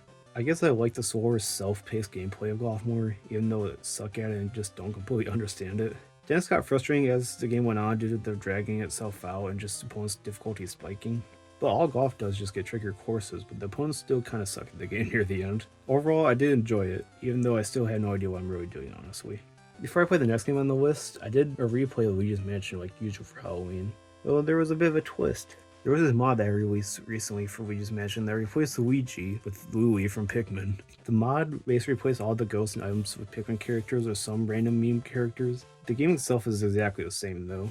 It was just now funny seeing what had been swapped out, like Melody Pianissima being replaced with no one out Pikmin's The Hut, for example. It's just a funny mod that caught my attention, but I didn't count it because it's basically just a replay of Luigi's Mansion. Though I guess it could be argued whether or not it counts or not. I recommend playing it if you like both Luigi's Mansion and Pikmin. It's a great mod thanks to Viviboy. The mod also helped catch my attention for the next game on the list, so.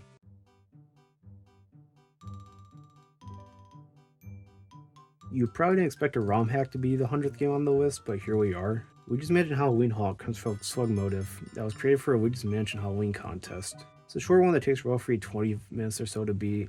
I did 2 playthroughs, one the neutral ending and another the best ending. Both runs were really fun though. It feels like a very polished and almost feels like a true epilogue to the original game. The puzzles are pretty cool and fun to solve. The only problem is that the final fight is under a strict time limit, which I didn't lose to, but it feels very tight with how random the ghost spawns are. Overall, this is a really good ROM hack that any Luigi's Mansion fan should try out.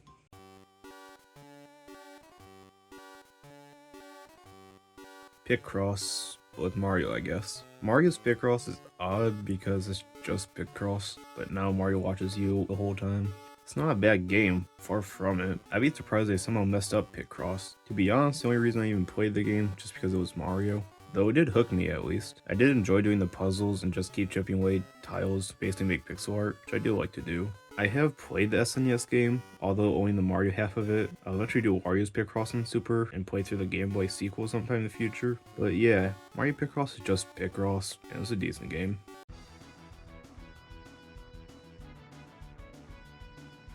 Doing the console sports games now, Mario Tennis was the first one I played. Overall, it's a really fun game. I think the overall gameplay feels better than the Game Boy Color version, but the Game Boy Color version also does have more interesting content in my opinion. The side modes are fun. I like the one that has Mario Kart items that basically just cause more fun chaos. The main tournament mode is kind of iffy though. The concept is good and fun, but it also has cups where the game kind of sucks. You have the first 3 cups unlocked by default, but to get the last 3, you need to play the first 3 cups 14 times each with each base character.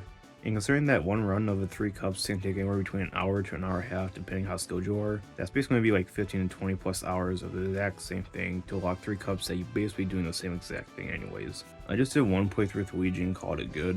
There was a problem with the Game Boy Color version where I felt like I was doing the same exact thing over and over again, but now it just feels like it's even more repetitive than before. It's still a great game, but they really didn't need to add the extra padding for it.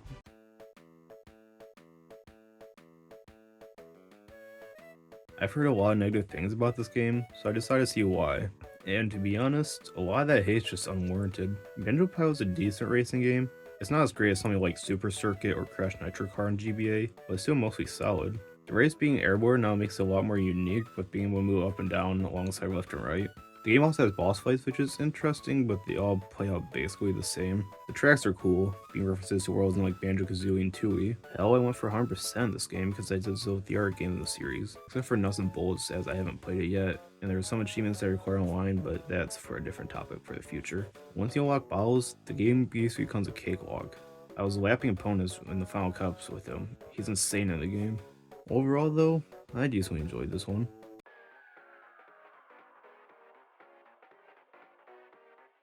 With Mario Luigi Bros. Show coming up soon, I didn't really want to start any big games, though I decided to play some short games off my backlog to fill in the gap. Notice this is a game I've heard about where it's short and fast-paced like the Tori games, which is funny because Tori's a playable character in the game, but this game's more interesting.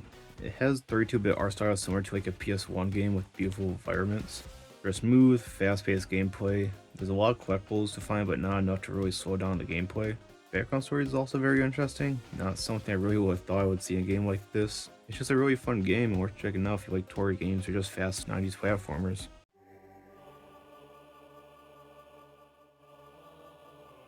Another short game to play through off the backlog before the giant game releases the next day. I have played Zero Mission before back on Christmas Eve 2021, but was itching to do a replay of it. Zero Mission is a really solid remake of the original game. It contextualizes a lot more of what you're doing and makes progression a lot smoother. It also has so much that it feels like a completely new experience to the original game.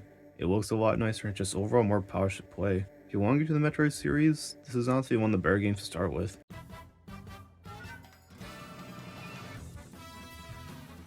Opinions are all over the place with this game, so I just want to give my 2 cents. At a basic level, this game is great, but when you really start digging the game more, there's a lot of problems. First off, the padding is very unnecessary. The first half of the game, nothing major really happens. There's stuff going on to keep it entertaining, but it's just very slow and dull most of it. The combat's great, but after playing all the other games in the series, the small changes really threw off at first. I got used to it, I still enjoyed it, but I wish they stayed closer to the older games. Another thing is that Luigi's AI level. Since Luigi's mostly controlled by himself, there's not a lot of pure control that you have on him.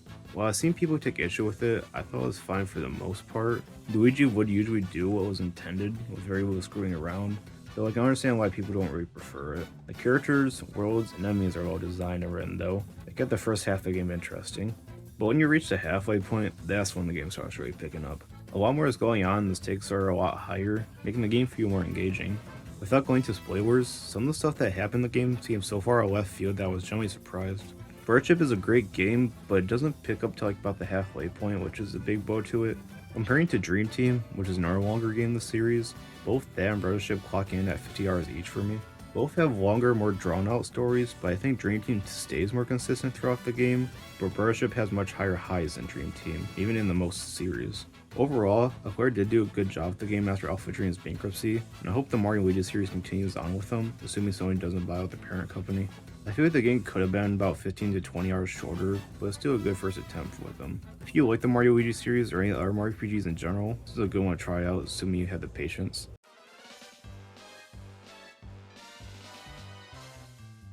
The one everyone thinks is the best, I think. While the game doesn't really do much different than Party 5 outside the day and night system, I did enjoy it for the most part out of the GameCube games.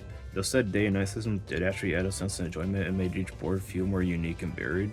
The solo mode isn't anything great, it's just a way to grind out stars for the star bank. The boards in that mode also take like 10 minutes total, which is meant for replay of course, but it just felt really short for a solo play.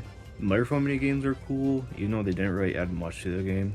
Maybe it's just me, but despite doing nothing groundbreaking, this is honestly one of my favorite ones in the series. It feels a lot more fleshed out than a lot of the other party games on the GameCube, and arguably even the N64 games. Yeah, solo mode could be better, but it's just a small bit of the game, not a major part of it. Overall, it's just a really good Mario Party game.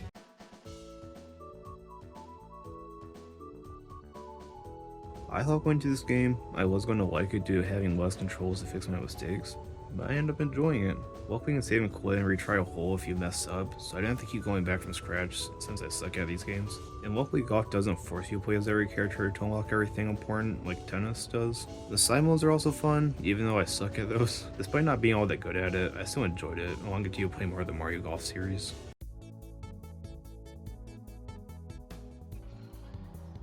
Oh boy, here we go. If you want to know what my least favorite game ever is, it is now Rayman Brain Games on the PlayStation. Originally, that went to Crash Minority Mutant on DS, a soulless, nothing game that was a waste of my time to get through. But at least I got to the final boss in that game, even though I didn't beat it because the second phase can go suck an egg. With Rayman Brain Games, I didn't even get past the first damn level! Now you may be wondering why this game's even on the list if I didn't make much progress in it. Well, this is my third attempt to actually try and even play through the game. The past 2 times I just gave up and try again later. But after this third time, giving it a full force attempt, I still cannot get through these stupid levels.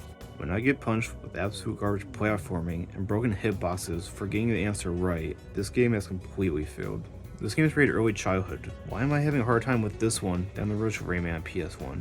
When most of the game is just standing on a moving platform waiting for the next question, just hit the right switch or collect the right ting, that just feels boring as hell. Not Anti-Blast Hell though, that one's pretty good. This isn't a game. It's a torture device meant to teach kids there is no point trying. Punishment and death comes to us all no matter how hard we try to avoid it.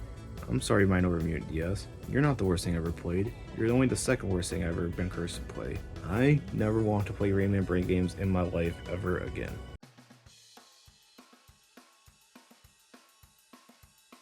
The second game of the Rayman Marathon is Rayman Rush on the PS1. It's a downgraded version of Rayman Arena from PS2, which I'll eventually talk about in a bit. It's now just a racing game with the combat mode cut out. It's not bad in my opinion, even with it being a lower powered system. It's a bit clunky to play, but after I started getting into the swing of it, I started to get through with no problem. I was trying to go for 100%, but I was at 97 when I finished everything. I couldn't understand why. I found out sometime later that was because I didn't do the practice modes on all the tracks, which I didn't care enough to go back and do. I think it also bugged to not give 100% anyways, unless you do it a certain way, but I could be wrong about that.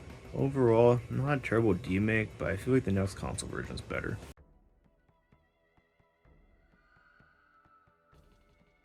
An upgraded version of Rayman Rush now on the PS2. I have played the GameCube version back in 2023, but that version and the Xbox release are different from the PS2 version. The PS2 version is kind of underbaked game where most of modes don't feel that fleshed out compared to the way your GameCube release. It's still a decent game though. I did feel some deja vu from the racing mode due to playing right after Rush and also the GameCube version. The racing is mostly the same with just some changes to the track designs, either make it different due to hardware limitations for Rush. The combat mode is also a bit different. I think a couple of the options are fully removed in the GameCube version, though I don't fully remember. The combat is fun though, except for the master bonus challenges where the opponent just straight up cheats and it's just very irritating. Overall it's a fun time, but if you had the GameCube original Xbox versions, just play those on them because they're a lot more fleshed out experiences.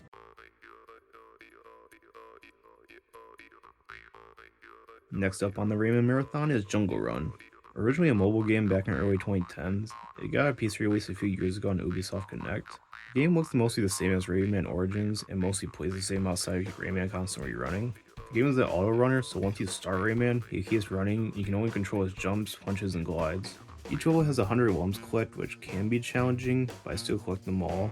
Half the games are just tutorial worlds though, which kinda takes a bit for the gameplay to start mix up a bit. It's overall a fun game though and worth playing if you're a Rayman fan, though it doesn't really reach the highs of Origins and Legends honestly.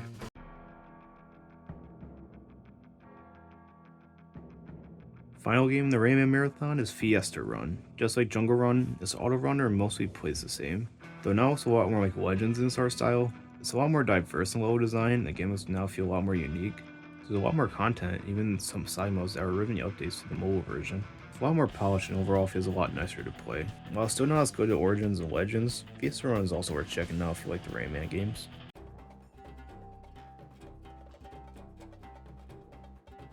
Of course, the Rabbids weren't too far off behind Rayman. The first game of the Rabbids Marathon is Rabbids Land on the Wii U.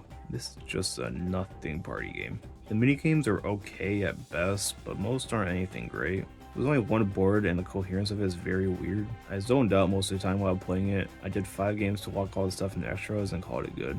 It's not a terrible game, there's worse games in the series, but this is just not one worth playing.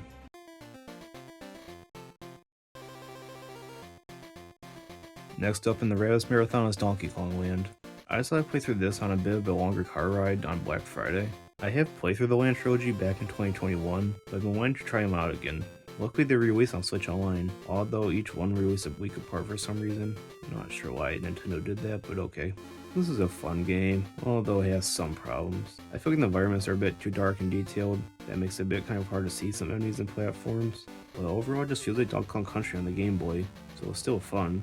The game also has an original story compared to the other 2 games in the trilogy where it takes place after Country Road. Overall, not a bad game, it's just okay.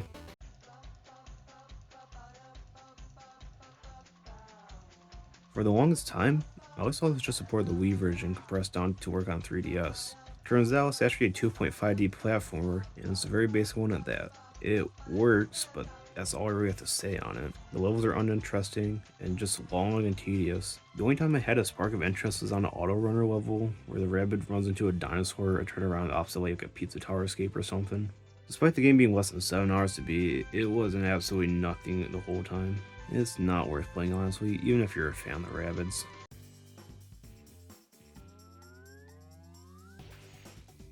I had to get the Kinect out to play this stupid game. Alive and Kicking is just another minigame collection, but now you play the minigames with your body. It's not completely terrible though. When you get the Kinect to work and play at the right minigame, it can be some fun. I like the Guitar Hero one just because how dumb it was. There's also one minigame that's a remake of one of the ones from the original Rayman Raving Rabbids, which I thought was cool. But the game's just slow, like a majority of the time it's just waiting for the minigame to load. For a minigame collection, even some being more microgame-like, these load times really killed the pace of it. And like I said, it's fun when the Kinect works. The Kinect doesn't work. This is more the game's fault than the actual sensor itself, as Kidicrus's Kinect video showed that the sensor can work well when the games are actually designed to work with it, although it still has faults of its own. Again, not another game that's really worth playing unless you like the Kinect somehow and want to play a Rabbid.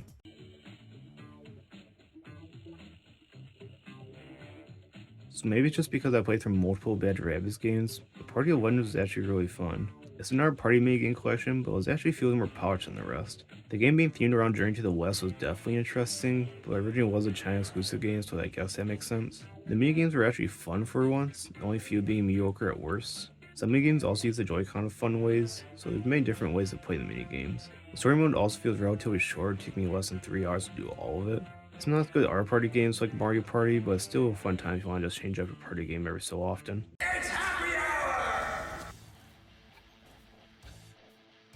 I have been wanting to talk about this game the entire video ever since it was released. Anton Blast is absolutely awesome. It's another Wario-like similar to Pizza Tower, but it's on the completely opposite side of the spectrum. Pizza Tower is a lot more fast-paced, almost Sonic-like in its gameplay, with the lower skill bar to make it easier for new players. Anton Blast, however, this game's going to kick your ass. If you have played something like Crash Bandicoot, Shovel Knight, or Cuphead, which that one I haven't played yet, you'll get a similar feel to those. Anton Blast is just pure destruction and chaos, and you feel like a badass when you start blasting through levels, just wrecking everything in your path. It's almost like it took Wario Land 4 and Virtual Boy, mixed with Crash Bandicoot, and mashed a bunch of other 90s stuff together, you'll get Anton Blast. The whole story of Satan just being jealous of Anton because he's more rad than him and tries to steal his alcohol to lure him in, is just stupid and funny. I like how Satan's basically just Dr. Robotnik from the Adventures of Sonic the Hedgehog and Red Guy from Count Chicken combined together. It makes him just such a funny villain. The levels are also really fun, each adding a new gimmick to make each one feel more fresh similar to Pizza Tower's levels. Speaking of Pizza Tower, despite two games having similar Wario Land influences, they are barely anything alike. If you play Anton Blast and it's gonna be anything like Pizza Tower, you're only learn fast that this game will kick your ass. I'm glad I've been following this game since it's revealed to see how far it's come. It doesn't even look like the same game since its first version. I'm also glad to have played the demos to learn the controls and mechanics a lot more before jumping into the full game.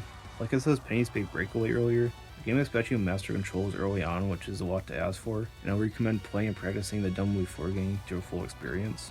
Anton Blast is kind of similar, honestly. There's still room to learn early on if you start the full game, but it won't really hurt to get some practice in beforehand to learn how to play Anton so you can blast through the levels. Even though I had hours of practice in the demo, I was still getting my butt handed to me in the bosses and later levels. It's just a steep learning curve, but rewarding to overcome it. If it wasn't obvious, Anton Blast is my game of the year. It hits all the right notes, just absolutely insane.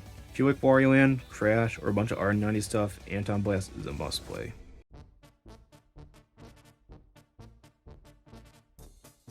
The final game in the Rabbids Marathon is the interactive TV show where I used to connect. I thought this game's just gonna be broken and dull, but it works fine enough. The game is just 20 episodes from the Nickelodeon cartoon, but there's an occasional minigame or just something to point at every few minutes. There's also 15 DLC episodes, but I wasn't able to play them since the 360 store shut down earlier this year, so I might get the PS4 version sometime in the future for those episodes, and also use my PS4 camera something other than VR.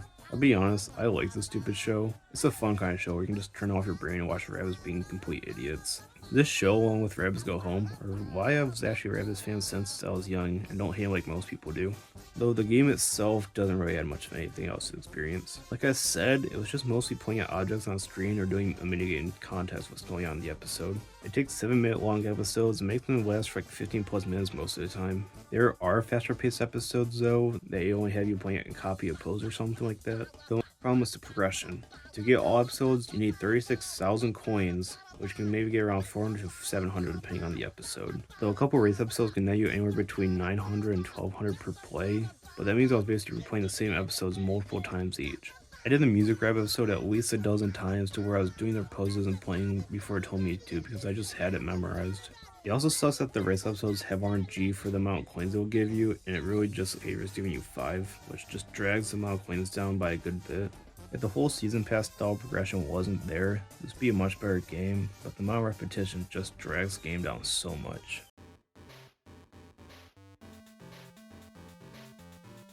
Continuing the trilogy, Donkey Kong Land 2. There's not a whole lot to say about this one in the third game. These games adapt their country counterparts more than make them their own stories, which kinda sucks. They're still fun games though, and like I said, they adapt their country counterparts well, so it feels kind of like a pro version of those games. Land 2 is also probably composed by Grant Kirkhope, which go on to compose the Banjo games, Donkey Kong 64, and the Mario + Rabbids games. Overall, Land 2 is just a good game worth playing if you like the Donkey Kong games.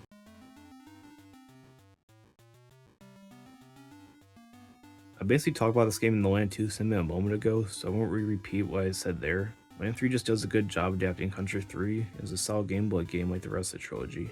Also worth playing if you like the Donkey Kong series.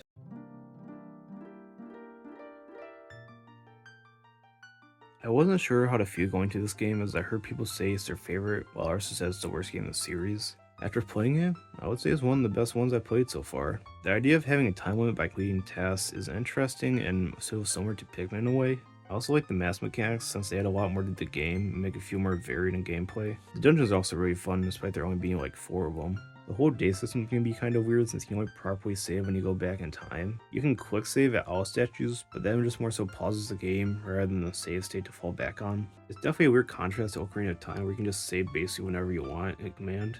I did play on Switch Online though, so the whole save thing wasn't really a big problem, but I can still see people having issues with it. Though overall, it's a really good game. I personally prefer Ocarina of Time over it as that felt more like a streamlined adventure, while Majora's Mask felt like a playground collect everything, albeit still in a certain order. But yeah, Majora's Mask is a pretty good game.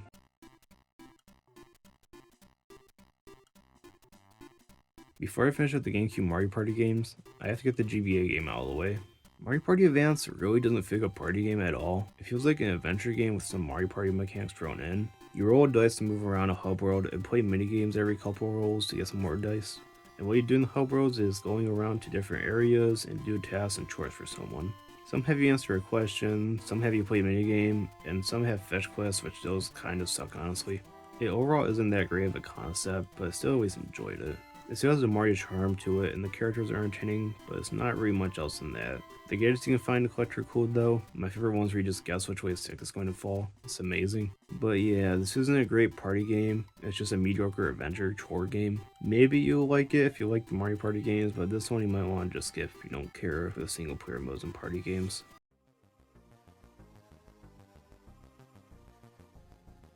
This is a different take for a collection of Atari games. Instead of being a regular collection of Atari games, it's an interactive documentary where you can just learn about the history of Atari. It has videos with interviews from many people associated with Atari in some way. It has documents and manuals of the games. It has models of game box art and even some commercials for some games. And importantly, it has a wide variety of Atari games. Most collections just had 2600 games typically, but Atari 50 makes even more. There's arcade games, 5200 games, 7800 games, 800 games, Jaguar games, Lynx games, even some Mario recreations of some of the Atari games. It's really cool. I think some playing with the game is the documentary can get a bit repetitive after a while because you end up just looking at the same similar snippets of a timeline where it's just a game, manual, and promotion material. It's good to have all that, but I wish it was implemented to flow a lot better. I originally got this game the same day that Thousand Year Door remake came out, but just didn't get around to playing through it. Though in the couple months before I did play it, I randomly added DLC to have 2 more timelines to go through. Overall, it's a cool documentary piece and also a good Atari compilation for more quality over quantity like those Atari flashbacks.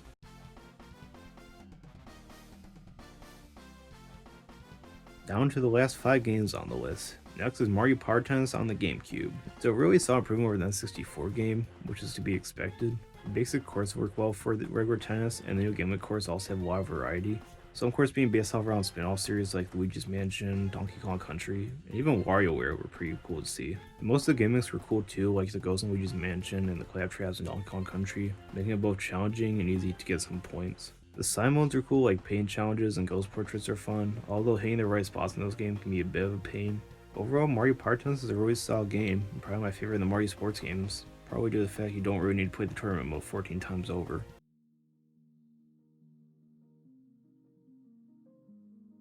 Decided to knock off something small on my backlog while on a car ride on Christmas. Lego Brothers Journey is just a very short puzzle adventure game of a story that kinda perplexed me. The story is just a kid and his father trying to enjoy some time together, but the father keeps getting dragged back to his dull, boring job and losing his creativity. The kid's trying to expand his creativity and eventually bring his father creativity back with the power of their creativity. This whole story is just about creativity, I guess. I wasn't expecting a whole story like this for a Lego game, but it's definitely a welcome one.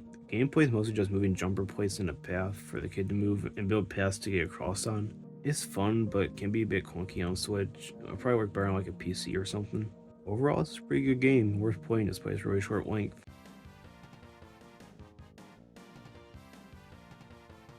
Another separate from this N64 game, Mario Golf Tools Tour is a pretty good game. Like I said before, I'm not good at golf, so I prefer Power Tennis over this one, but still a really solid game and one of the best of the Mario sports games. Of course, I feel a lot more Mario-like with pipes, enemies, and other Mario items to spice up the courses. You can also find Pikmin in the flowers, which is amazing. The side modes are mostly the same as the N64 version, though there's no mini golf, which sucks. Overall though, it's a really good golf game, just mostly a relaxing game.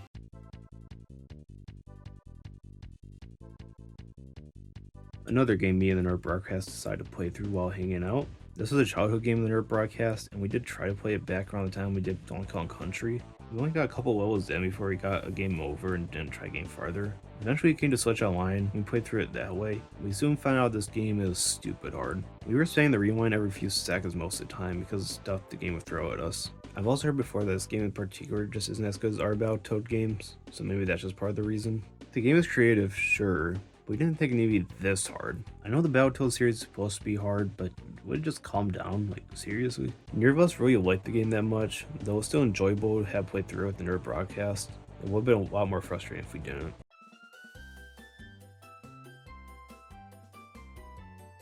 And the final game on this list is also the final GameCube Mario Party. Mario Party 7 is another solid entry in the series, so I don't think it was good as 6. Story mode is cool, with each board having its own challenge to do rather than just collect most stars in a set amount of turns.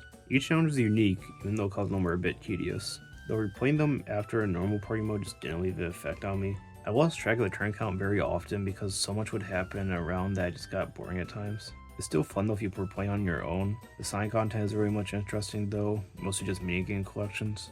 Overall though, still a good game, another game worth playing if you like the Mario Party series. And that's it. Over 130 games, and I'm exhausted because the script is over 35 pages long. I enjoy my time with most of these games. A few were duds, but hey, playing bad games make the mediocre games look better. This actually wasn't as many games as 2023, but I had over 150 games. I won't be making any videos talking about games from 2023 or prior because some of those games I just started to forget stuff about. Even games from early 2024 were kind of blurry when thinking back on them. I feel like 2025 might start to ease up though, and probably won't be as much. I actually haven't properly started any games or sat down to play anything yet this year, and I'm a couple weeks into the year as the time I finish the script. I will likely make another video like this for my 2025 games, so expect that next year. Before I finish up though, I would like to make 2 top 10 lists. One for the top 10 games I played throughout the year, and another exclusively for 2024 releases. For my top 10 games I played in 2024, it would go Anton Blast, Pizza Tower, both Steam and Switch, Sonic X Shadow Generations, Live Live, Undertale, God of War 2018 Ragnarok, I enjoyed both of them equally, Paper Mario The Thousand Year Door, The Legend of Zelda Ocarina of Time, The Legend of Zelda Majora's Mask, WarioWare Gold. Some game choices were hard to exempt, but I tried to do it based on how much I enjoyed each game. With Shadow Generations, I placed it higher than Live Alive despite having a slightly lower rating, mainly due to the fact that I can see myself replaying Shadow Generations a lot more than I could with Live Alive. I was kind of cheap by putting both Norse God of War games on the same spot, but depending on the day, I like one over the other and vice versa, so I couldn't definitively put one over the other on the list. Though for my 2024 exclusive games, the list is a bit different.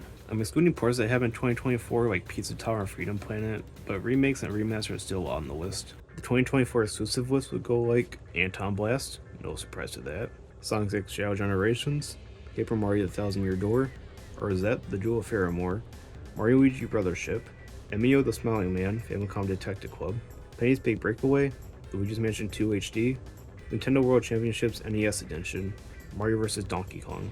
Funny enough, these are the only 10 2024 games I actually played. There are some technicalities with the DLC timelines in Atari 50 and Atari Tank Pack, but that one mostly just ordered Atari games to just release a new bundle and some new missions, which I don't really count. 2024 is a bit slower year for games compared to 2023. Most of Nintendo's output this year was just outsourced to art developers rather than in-house. I hope that means that 2025 is going to be a bigger year for the new system releasing hopefully. So far we only know about Donkey Kong Country Returns HD, which should be out by the time this video is done, Xenoblade Chronicles X Definitive Edition, and Metroid Prime 4. I'm really excited for Prime 4, and who knows, that could be my 2025 game of the year. Even though I said I want to take 2025 a bit lighter, I still want to get through the new series. I plan on starting the year with the Ratchet & Clank series, where I have most of the games ready to play. I'm just missing Full Frontal Assault right now. There's also Jak and Daxter games, Shantae, maybe even Super Monkey Ball and Spyro too. I also keep on doing the Mario Marathon, and also do the Zelda games, which I have the 2 Oracle games soon in my backlog.